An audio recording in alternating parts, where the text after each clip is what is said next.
বিসমিল্লাহির রহমানির রহিম। কোরআনের বাংলা অর্থ হইতে পড়া হইতেছে। ৮০। আর যারা জ্ঞানপ্রাপ্ত হইয়াছিল তারা বলল, ধিক্কে তোমাদের যারা ইমানদার ও সৎকর্মী, তাদের জন্য আল্লাহ তার দেওয়া সওয়াবই উৎকৃষ্ট। এটা তারাই পায় যারা সবরকারী। ৮১। অতঃপর আমি কারুন ও তার প্রাসাদকে ভূগর্ভে বিলীন করে দিলাম। তার পক্ষে আল্লাহ ব্যতীত এমন কোনো দল ছিল না যারা তাকে সাহায্য করতে পারে, এবং সে নিজেও আত্মরক্ষা করতে পারল না। ৮২। গতকাল যারা তার মতো হওয়ার বাসনা প্রকাশ করিয়াছিল তারা প্রতিশোধে বলতে লাগলো, হায় আল্লাহ, তার বান্দাদের মধ্যে যার জন্য ইচ্ছা রিজিক বর্ধিত করেন ও হ্রাস করেন। আল্লাহ আমাদের প্রতি অনুগ্রহ না করলে আমাদেরকে ভূগর্ভে বিলীন করে দিতেন। হায় কাফেররা, সফলকাম হবে না। নবম রূপ ৮৩। এই পরকাল আমি তাদের জন্য নির্ধারণ করি যারা দুনিয়ার বুকে উদ্ধত প্রকাশ করতে ও অনর্থ সৃষ্টি করতে চায় না। আল্লাহ বিরোধের জন্য শুভ পরিণাম। ৮৪। যে সৎকর্ম নিয়ে আসবে সে তদপেক্ষা উত্তম ফল পাবে, এবং যে মন্দ কর্ম নিয়ে আসবে তাই রূপ মন্দকর্মীরা যে মন্দ কর্ম পরিমাণে প্রতিফলন পাবে।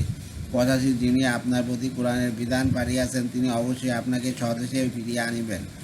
বলুন, আমার পালনকর্তা ভালো জানেন কে হেদায়েত নিয়ে এসেছে এবং কে প্রকাশ্য বিভ্রান্তিতে আছে। ৮৬। আপনি আশা করতেন না যে আপনার প্রতি কিতাব অবতীর্ণ হবে, এটা কেবল আপনার পালনকর্তার রহমত, অতএব আপনি কাফেরদের সাহায্যকারী হবেন না। ৮৭। কাফেররা যেন আপনাকে আল্লাহর আয়াত থেকে বিমুখ না করে, সেগুলো আপনার প্রতি অবতীর্ণ হওয়ার পর আপনি আপনার পালনকর্তার প্রতি দাওয়াত দিন এবং কিছুতেই মুশরিকদের অন্তর্ভুক্ত হবেন না। ৮৮। আপনি আল্লাহর সাথে অন্য উপাস্যকে আহ্বান করবেন না, তিনি ব্যতীত অন্য কোনো উপাস্য নেই। আল্লাহ সত্তা ব্যতীত সব কিছু ধ্বংস হবে, বিধান তারই এবং তোমরা তারই কাছে প্রতারিত হবে। ১ শানে নজুল। মুকাতিল বহদে বর্ণিত, রাসূলুল্লাহ সাল্লাল্লাহু আলাইহি ওয়াসাল্লাম মক্কা হতে হিজরত করে যখন গাছ সুরে পৌঁছান, সেখানে রাত কেটে কাফিরদের আশঙ্কায় পরিচিত রাস্তা ছেড়ে অপরিচিত রাস্তা দিয়ে জাওফা নামক স্থানে, যা মক্কা ও মদিনার রাস্তার সঙ্গম স্থলে পৌঁছান। সেই সময় মক্কার রাস্তার দিকে দৃষ্টি করতে জন্মভূমি ও হারাম শরীফের কথা স্মরণ করেন। এই সময় জিবরাইল আলাইহিস সালামের আয়াত নিয়ে হাজির হন, তাকে সুসংবাদ জানিয়ে দেন, আপনাকে চিরদিনের জন্য মক্কা ভূমি ত্যাগ করতে হবে না, যথাশীঘ্রই আপনাকে মক্কা ভূমিতে ফিরে আনা হবে। এই শুভ সংবাদ ছিল মক্কা বিজয়ের পূর্বাভাস। সূরা আল-আনকাবুত ২৯, আয়াত ৬৯। মক্কায় অবতীর্ণ ৭ম রুকু। পরম করুণাময় ও অসীম দয়ালু আল্লাহর নামে শুরু করছি। প্রথম রুকু। ১ আলিফ লাম মিম। ২ মানুষ কি মনে করে যে তারা এই কথা বলেই অবৈধ পেয়ে যাবে? আমরা বিশ্বাস করি তাদের পরীক্ষা করা হবে না। ৩ আমি তাদের পরীক্ষা করিয়াছি যারা তাদের পূর্বে ছিল।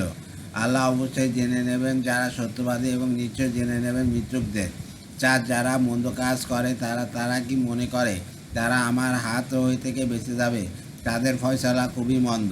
৫ যে আল্লাহ সাক্ষাৎ ও কামনা করে আল্লাহ নির্ধারিত কাল অবশ্যই আসবে, তিনি সর্বশ্রোতা সর্বজ্ঞানী। ৬ যে কষ্ট স্বীকার করে সে তো নিজের জন্য স্বীকার করে, আল্লাহ বিশ্ববাসী থেকে বেপরোয়া। ৭ আর যারা বিশ্বাস স্থাপন করে ও সৎকর্ম করে আমি অবশ্যই তাদের মন্দ কাজগুলো মিটিয়ে দেব এবং তাদেরকে কর্মে উৎকর্ষার প্রতিদান দেব। আর আমি মানুষকে পিতামাতার সাথে সদ্ব্যবহার করার নির্দেশ দিয়েছি। যদি তারা তোমাকে আমার সাথে এমন কিছুকে শরিক করার জন্য জোর প্রচেষ্টা চালায় যার সম্পর্কে তোমার কোনো জ্ঞান নেই, তবে তাদের আনুগত্য করো না। আমারই দিকে তোমাদের প্রত্যাবর্তন, অতঃপর আমি তোমাদেরকে বলে দেব যা কিছু তোমরা করতে। ৯ যারা বিশ্বাস স্থাপন করে ও সৎ কাজ করে আমি অবশ্যই তাদের সৎকর্মীদের অন্তর্ভুক্ত করব। ১০ কতক লোক বলে আমরা আল্লাহর উপর বিশ্বাস স্থাপন করিয়াছি, কিন্তু আল্লাহর পথে যখন তারা নির্যাতিত হয় তখন তারা মানুষের নির্যাতনকে আল্লাহর আযাবের মতো মনে করে। যখন আপনার পালনকর্তার কাছ থেকে কোনো সাহায্য আসে তখন তারা বলতে থাকে আমরা তো তোমাদের সাথেই ছিলাম। বিশ্ববাসীর অন্তরে যা আছে আল্লাহ কি তার সম্মুখ অবগত নন? ১১ আল্লাহ অবশ্যই জেনে নেবেন যারা বিশ্বাস স্থাপন করিয়াছে, এবং নিশ্চয় জেনে নেবেন যারা মুনাফিক। ১২ কাফেররা মুনাফিকদের বলে আমাদের পথ অনুসরণ করো, আমরা তোমাদের পাপভার বহন করব, অথচ তারা পাপভার কিছুতেই বহন করবে না, নিশ্চয়ই তারা মিথ্যাবাদী। ১৩ তারা নিজেদের পাপভার ও তার সাথে আরও কিছু পাপভার বহন করবে, অবশ্যই তারা যে সব মিথ্যা কথা উদ্বোধন করে সে সম্পর্কে কিয়ামতের দিন জিজ্ঞাসিত হবে। আল্লাহ হাফেজ।